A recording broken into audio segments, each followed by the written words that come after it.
अस्सलामुअलैकुम, welcome back into my YouTube channel. आज का जो हमारा टॉपिक है उसको हम कंटिन्यू करने जा रहे हैं। मर्चेंडाइज इन्वेंट्री वैल्यूएशन, इसकी हमने डेफिनेशन समझ ली है और इसकी टाइप्स हमने समझ ली हैं। इसके अलावा हमने इसकी टाइप्स मेथड समझ लिए हैं और ये हमने रिक्वायरमेंट देख लिए हैं लास्ट वीडियो में। और इसका हमने एक तरीका देख लिया है, परपेचुअल इन्वेंट्री सिस्टम का एक तरीका फीफो मेथड हमने लास्ट वीडियो में देख लिया है। अगर आपने वो वीडियो नहीं देखी तो हमारे चैनल पर जाके उसको देख लें। लिंक आपको डिस्क्रिप्शन में दे दूंगा ताकि आपको आसानी से मिल जाए। उसके बाद आज हम देखेंगे लेजर कॉस्ट कार्ड बनाने का परपेचुअल इन्वेंट्री सिस्टम में LIFO method, last in first out method. जो हमारा last in first out method होगा वो हम किस तरीके से करेंगे। सबसे पहले जो है हमारे पास ये चार्ट हमने लास्ट टाइम बनाना सीखा था, आप इसी तरीके से चार्ट बना लेंगे। डेट, परचेज, सेल, बैलेंस, इनके कॉलम बनाएंगे और उसके नीचे 3 कॉलम और बनाएंगे। तीनों कॉलम में क्वांटिटी, रेट और अमाउंट के। अच्छा, सबसे पहले आपको बिगनिंग बैलेंस वो दे देगा, तारीख आपको बता देगा, वो आपका होगा बैलेंस, बिगनिंग बैलेंस। तो आप उसकी अमाउंट सामने लिख देंगे, क्वांटिटी और रेट और अमाउंट आप लिख देंगे। क्वांटिटी आपको दी जाएगी और रेट, तो आप इन दोनों को मल्टीप्लाई करेंगे और उसकी अमाउंट लिख देंगे। अगर आपको अमाउंट और रेट दिया जाएगा तो आप क्या करेंगे, अमाउंट में से डिवाइड कर देंगे रेट, तो आपकी आ जाएगी क्वांटिटी। और अगर आपको दिया जाएगा रेट और अमाउंट तो आप अमाउंट में से रेट डिवाइड कर देंगे तो आपकी आ जाएगी क्वांटिटी। इस तरीके से आप तीनों कॉलम फिल कर देंगे। उसके बाद आपको ये परचेज़ दिया जाएगा, परचेज़ आप सबसे पहले करेंगे। परचेज़ आपने जो किया है वो आप यहाँ लिख देंगे। उसकी क्वांटिटी और रेट आपको दे दिया जाता है तो उसकी अमाउंट आप मल्टीप्लाई करके इन दोनों को निकाल लेते हैं। इसी तरीके से दोबारा आपने परचेज़ किया, उसकी अमाउंट आपने यहाँ लिख दी। उसके बाद आपने इसके लाइन के अंदर सीधा यहाँ पे दोनों का बैलेंस के अंदर लिख दिया है। सेम अमाउंट आपने क्वांटिटी, रेट और अमाउंट सेम जो है आपने तीनों के अंदर लिख दिया है। अच्छा, उसके बाद आप क्या करेंगे, यहाँ पे जो आपने परचेज़ और दोनों परचेज़ किए थे उसकी अमाउंट आपने जब बैलेंस में लिख दी है तो ये आपकी 3 परचेज़ हो गई हैं। ये आपका बिगनिंग बैलेंस है, 2 परचेज़ आपने और कर लिए हैं। उसके बाद आप क्या करेंगे, जब सेल करेंगे तो आप नीचे से शुरू करते हैं, क्योंकि ये लास्ट इन फर्स्ट आउट है। जो आपने सबसे आखिरी में ख़रीदा है वो आप सबसे पहले बेचेंगे। जब आपको सेल की, वो आपको बताएगा कि आपने इतनी सेल की है। आपको उसने बता दिया है कि 4000 आपने सेल की है। इस क्वेश्चन में आप जाके देख लें 1998 के प्राइवेट क्वेश्चन नंबर 5 में। अगर आपके पास ये क्वेश्चन नहीं है तो कोई बात नहीं, हम जब नेक्स्ट और क्वेश्चन सॉल्व करेंगे 5 ईयर के तो आपके इसके मज़ीद समझ आ जाएगा। अभी फ़िलहाल आप इसका मेथड समझ लें कि किस तरीके से होता है।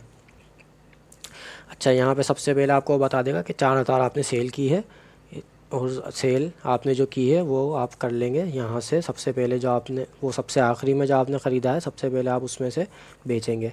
ठीक है, ये आपने सबसे पहले बेच दिया है और यहाँ पे बैलेंस आपका 0 हो गया है क्योंकि आपने ये बेच दिया है। ये आपने बेच दिया। उसके बाद आपके पास जितने कम पड़ रहे थे 4000 में से, वो आप इससे ऊपर वाले में देखेंगे क्योंकि ये तो आपने बेच दिया है। उसके बाद आपके पास बचा ये वाला, ये आपके पास बचा है तो आप इसकी अमाउंट यहाँ पे देख लेंगे। तो आप इसकी यहाँ पे लिख देंगे 500 क्वांटिटी आपने बेची। इसकी रेट ये रहा। रेट आप वही लिखते हैं जो इस लाइन में मौजूद होता है। इसकी लाइन में जो मौजूद था 5.50 आपने लिखा, दोनों को मल्टीप्लाई करके उसकी अमाउंट निकाल ली। ठीक है, तो ये आपने सेल लिख दी। उसके बाद आपने क्या किया, दोबारा परचेज़ किया। दोबारा जो परचेज़ किया है तो आपने उसकी अमाउंट यहाँ पे बैलेंस में लिख दी। उसके बाद आपने एक बार और परचेज़ किया, ये तारीख है आपको देगा, वो तारीख के हिसाब से एंट्रीज देगा तो आप उसके वैल्यू उसके हिसाब से ही पुट करेंगे तारीख के सामने।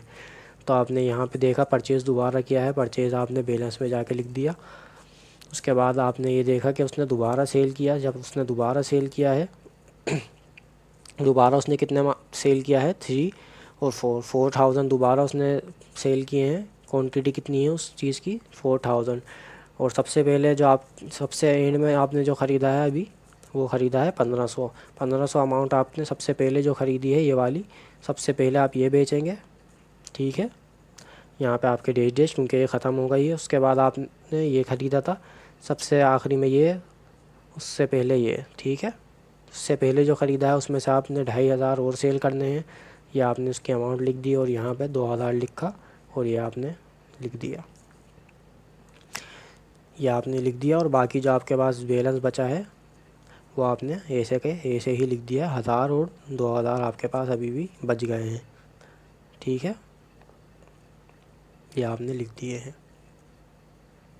यहाँ से 2000 उठाया आपने और ये आपके 1000 ये आपके बचे हुए हैं, ये आपने लिख दिए। और यहाँ पे आपने कुछ भी नहीं किया, ना परचेज़ किया ना सेल, ये आपका पिछला बैलेंस है, ये पिछला बैलेंस है आपका, ठीक है। ये रहा, ये वाली लाइन आपने यहाँ लिखी क्योंकि आपके ना बिके हैं ना कुछ हुए, एंड में आपके बच गए हैं, और ये वाले भी आपके एंड में बच गए हैं। ये आपने ऐसे के ऐसे ही लिख दिए, तो ये आपका हो गया एंडिंग बैलेंस बच गया।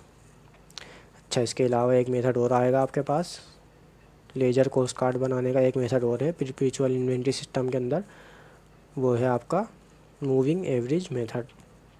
मूविंग एवरेज मेथड में किस तरीके से करते हैं, सबसे पहले तो आपको वही बिगनिंग बैलेंस देगा, बिगनिंग बैलेंस आपने यहाँ लिख दिया, और इसका ईयर आप ये देख लें, ये मैंने ईयर लिया है, और ये क्वेश्चन एग्जाम्पल के तौर पे मैंने, ताकि आपके समझ में आ जाए, उसमें आप क्वेश्चन भी जाके देख लें और आंसर भी समझने की कोशिश कर लें।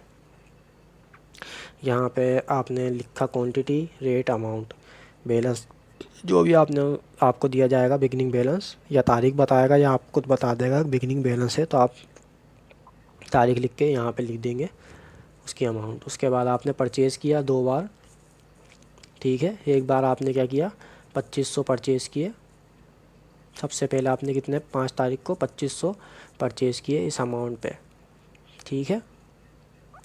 इन दोनों को आपने मल्टीप्लाई करा और क्या करा, ये अमाउंट निकाल ली। सबसे पहले आपने इन दोनों को मल्टीप्लाई करा था, ये अमाउंट निकाल ली थी। अब क्या करेंगे आप, ये वाली जो अमाउंट है और ये वाली जो अमाउंट है जो आपने अभी परचेज़ की है, इन दोनों को ऐड करेंगे, ठीक है। क्या करेंगे, 6000 की जो अमाउंट है आपकी और ये जो 13750 की अमाउंट है, इन दोनों को आप ऐड करेंगे, और इन दोनों क्वांटिटी 1000 क्वांटिटी और 2500 जो क्वांटिटी है उसको आप ऐड करेंगे, ठीक है। 2500 और 1000 क्वांटिटी को ऐड करेंगे और अमाउंट को, और इस अमाउंट को ऐड करेंगे, तो आपका ये वाला जो रेट है वो आ जाएगा। किस तरीके से, 1000 और 2500 आपने यहाँ लिखे, 3500 हो गए, और यहाँ पे जो आपने लिखे हैं वो ये है 6000 और 13750 को ऐड करके ये वाली अमाउंट लिखी है। जब आप इसको अमाउंट को क्वांटिटी से वो करेंगे डिवाइड, तो आपका रेट नया आ जाएगा, नया रेट आपका आ जाएगा। इसी तरीके से फिर आप दोबारा जब ख़रीदेंगे तो पिछली जो आपका बैलेंस है उसको आप ऐड करेंगे दोबारा से नए परचेज़ के अंदर। ये वाली अमाउंट जो लास्ट में बैलेंस में बची है और नया परचेज़, दोनों को ऐड करके कितने हो गए, 7000, ये आपकी आ गई ये अमाउंट 7000। उसके बाद आपने ये वाली अमाउंट जो आपकी है बैलेंस में बची हुई और ये जो नई अमाउंट आपने ख़रीदी है, इन दोनों को आप ऐड करेंगे और उसकी अमाउंट आप लिखेंगे यहाँ पे सामने इसके परचेज़ के, और यहाँ पे आप लिख देंगे उसका रेट। किस तरीके से निकालते हैं, अमाउंट में से क्वांटिटी जब डिवाइड करते हैं तो आपका आ जाता है रेट।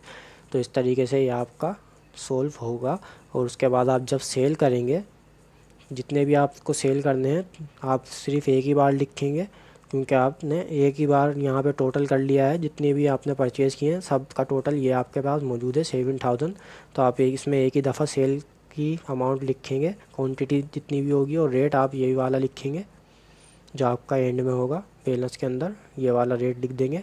रेट और क्वांटिटी को मल्टीप्लाई करके आप अमाउंट निकाल लेंगे सेल की, ये आपके पास आ गई सेल। अब आपने क्या किया, जितने आपके पास बैलेंस बचे 7000 में से 4000 आपने बेच दिए हैं, तो 3000 बचे हैं बैलेंस में, तो 3000 का बैलेंस आपने यहाँ लिख दिया है। उसके बाद आपने जब दोबारा परचेज़ किया उसी तरीके से आप करेंगे कि बैलेंस पे जितने भी आपके पास पड़े हुए हैं, बैलेंस की क्वांटिटी और बैलेंस की अमाउंट आप कौन से परचेज़ में ऐड करेंगे, नई परचेज़ जो आपने की है उसमें ऐड कर देंगे। तो आपने 4500 और यहाँ पे 3000 को ऐड करा, तो आपके पास आ गया 7500 रुपीज़ यहाँ पे आपके आ गए हैं। और आपने ये वाली अमाउंट जो बैलेंस में है और जो परचेज़ की अमाउंट है वो दोनों ऐड करके आपने लिखी बैलेंस के अंदर, और जब आपने अमाउंट और क्वांटिटी को डिवाइड किया तो आपके पास आ गया नया रेट 5.82। उसके बाद आपने देखा कि 14 तारीख को आपने दोबारा परचेज़ की है, तो आपने वही तरीका आप दोबारा अपनाया। यहाँ पे क्वांटिटी आपकी जितनी भी अमाउंट है क्वांटिटी की, उसकी आपने यहाँ पे परचेज़ में ऐड किया, तो 1500 और 7500 टोटल हो गया 9000 रुपीज़। यहाँ पे आपने 9000 लिख दिए हैं, और ये वाली अमाउंट और ये वाली अमाउंट जितनी भी है टोटल करके आपने यहाँ लिख दी है। उसके बाद नया रेट उसी तरीके से निकालेंगे, अमाउंट में से क्वांटिटी डिवाइड कर देंगे और आ जाएगा आपका नया रेट। उसके बाद आपने दोबारा सेल किया 4000 जो है क्वांटिटी सेल की है, और उसकी अमाउंट कहाँ से लिया आपने, यहाँ से ली 6.2, ये आ गई 6.2, और उसकी अमाउंट ये आपने लिख दी। रेट और क्वांटिटी जब मल्टीप्लाई करते हैं तो आपकी अमाउंट आ जाती है, और जितने आपके पास फिर बाकी बच गए 9000 में से जितने आपने सेल कर दिए 4000 और बाकी बचे 5000, बाकी अमाउंट आपने बैलेंस में लिख दी। और ये आपका क्वेश्चन इस तरीके से सॉल्व हो गया है। अच्छा, ये जो हमने अभी मर्चेंडाइज इन्वेंट्री के टॉपिक्स पढ़े हैं, ये हमने जो है कौन क्या सीख लिया है बनाना, ledger cost card. Ledger cost card जब भी आपको देगा तो ये 3 तरीके हमने सीख लिए हैं। Thank you for watching this video. अगर आपको वीडियो पसंद आए तो इसको लाइक करें और हमारे चैनल को सब्सक्राइब करें। अल्लाह हाफिज़।